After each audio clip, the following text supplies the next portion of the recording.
Hi friends, இன்றைக்கி வந்து complaint என்னென்னா வந்து சாம்சங் A51என்ற மாடலு. ஸோ என்ன பிரச்சனைனா வந்து ஆன் பண்ணால் ஆன் ஆகும், பட் ஆனால் லோகோ ஸ்டக்கில் நின்னதுக்கப்புறம் பிளாக் ஸ்க்ரீன் வரும். தெரியுதுங்களா? இப்போ பாருங்கள்,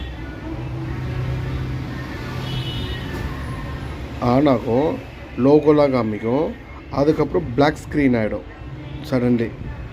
ஆனால் நம்ம வந்து வேறு டிஸ்பிளேக்கு வந்து நம்ம வச்சு பார்த்தா ப்ராப்பராக செய்யும். இருக்கிற டிஸ்பிளேக்கு வந்து ஒர்க் ஆகாது. ஏன்னா அதுக்கு ஒரு சொல்யூஷன் இருக்குது, நான் சொல்கிறேன் இருங்க.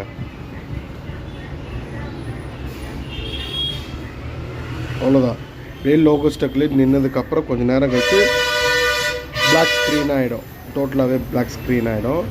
நம்ம CPU ரீபால் தயவு செய்து சிபியூவில் கை மட்டும் வச்சிடாதீங்க. ஏன்னா இதுக்கு CPU கம்ப்ளைண்ட் கிடையாது. சில பேர் வந்து CPU எடுத்து ரீபால் பண்ணி திருப்பி உட்காந்து வச்சுட்டு சேம் ப்ராப்ளம் தான் வருது அப்படின்னு சொல்லிட்டு எனக்கு நிறைய பேர் இதுக்கு வந்து கால் பண்ணி இன்ஃபார்ம் பண்ணியிருக்காங்க. பட் ஆனால் இந்த மாதிரி ப்ராப்ளத்துக்கு அந்த சொல்யூஷன் பண்ணக்கூடாது. ஸோ பிளாக் ஸ்க்ரீன் தெரியுதுங்களா? ஆனால் ஆன் தான் இருக்குது. இப்போ நம்ம இது என்ன பண்ணோம்னா, இந்த டிஸ்பிளே கனெக்டர் தெரியுதுங்களா? இந்த கனெக்டரை கழட்டினேன். நம்ம ஃபஸ்ட்டு கழட்டிட்டு இந்த சைடில் இருந்து கரெக்டாக நான் உங்களுக்கு ஜூம் பண்ணி காமிக்கிறேன். அக்யூரேட்டாக நான் காமிக்கிறேன். கரெக்டாக ஜம்பர் போடுங்க ப்ராப்பராக. நான் வந்து உங்களுக்காக தான் நான் இந்த ஜம்பரை கட் பண்ணி காமிக்கிறேன்.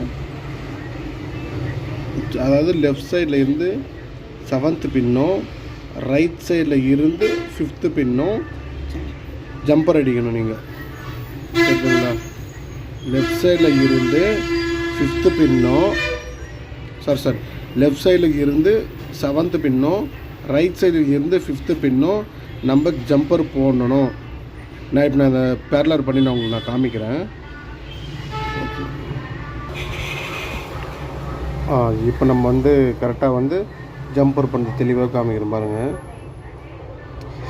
அதாவது லெஃப்ட் சைடில் இருந்து பார்த்தா 7th பின்னு, ரைட் சைடில் இருந்து பார்த்தா 5th பின்னு. சரிங்களா? இப்படி கரெக்டாக நம்ம வந்து ஜம்பர் போட்டாலே போதும். நம்ம வந்து பேர் பண்ணிட்டாலே ஸோ ஃபினிஷ். நாங்கள் இப்போ நான் ஆன் பண்ணி காமிக்கிறேன். நான் இப்போ ஆன் பண்ணியாச்சு.